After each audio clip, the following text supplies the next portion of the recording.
Coba kalian tenangin diri kalian dulu. Sekarang siapa yang bisa menjelaskan ke saya kenapa di sini? Kemarin saya sudah kirim ke Pak Fitri, Bu, untuk filenya, namun beliau mengatakan file hilang. Kalau benar, saya mau berjelaskan sekarang. Aku filenya kalau ada yang bagian pasti ada di laptop saya. Coba lihat dulu. Iya, ada tahu kamu yang lupa benar filenya. Iya dong, mau.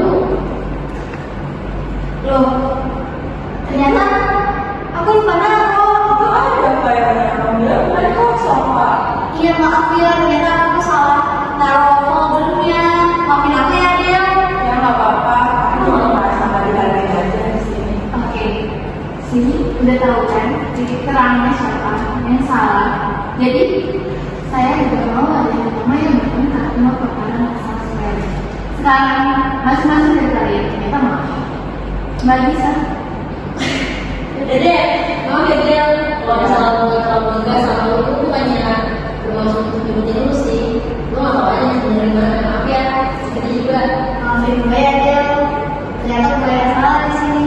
Nah, kalau kamu kemudian seru, kalian bisa bekerja sama. Ini tim, oke?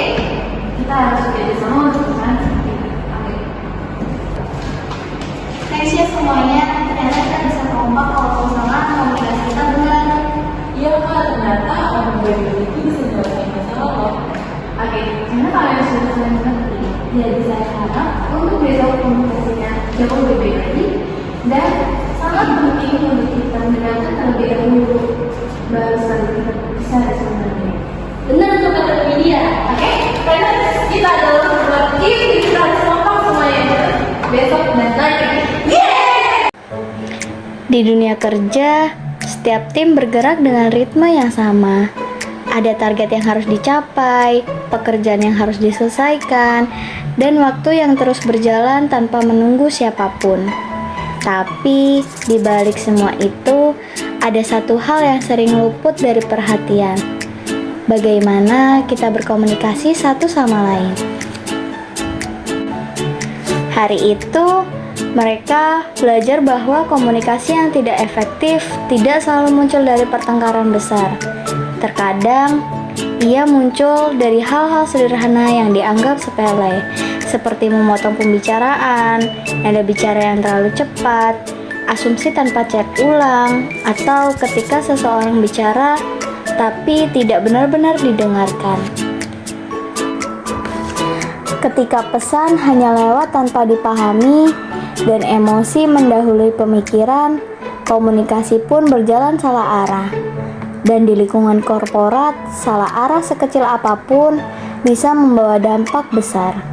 Namun, mereka juga menemukan sisi lain dari komunikasi. Sisi yang pelan, tenang, dan saling memberi ruang. Sisi yang disebut komunikasi efektif. Komunikasi yang dibangun dari kesediaan untuk mendengar, dari mengakui kesalahan, dan dari memahami bahwa setiap anggota tim punya tanggung jawab yang sama pentingnya.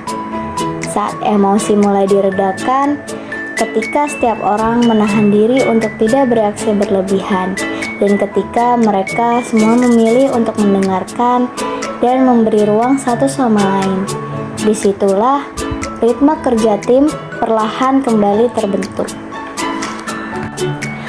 Mereka mulai menyadari bahwa kerja tim bukan soal siapa yang paling cepat menjawab, siapa yang paling vokal, atau siapa yang paling menguasai percakapan.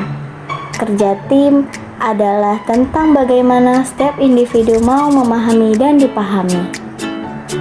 Tentang bagaimana setiap perbedaan cara bicara bisa disatukan menjadi satu tujuan yang sama. Pada akhirnya, presentasi mereka terselesaikan dengan baik. Tapi yang lebih penting dari itu, mereka memperbaiki pola komunikasi yang sebelumnya membuat segalanya salah arah.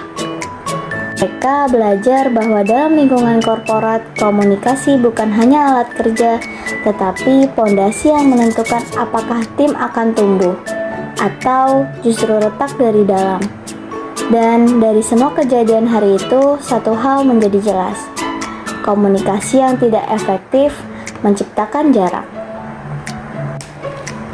Komunikasi yang efektif menyatukan pilihan selalu kembali pada kita. Apakah kita ingin didengar atau ingin benar-benar mendengarkan?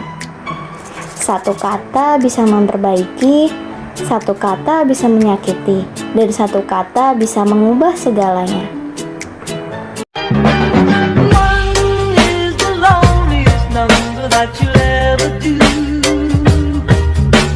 Two can be as bad as one. It's the loneliest number since the number one. One is the loneliest number that you'll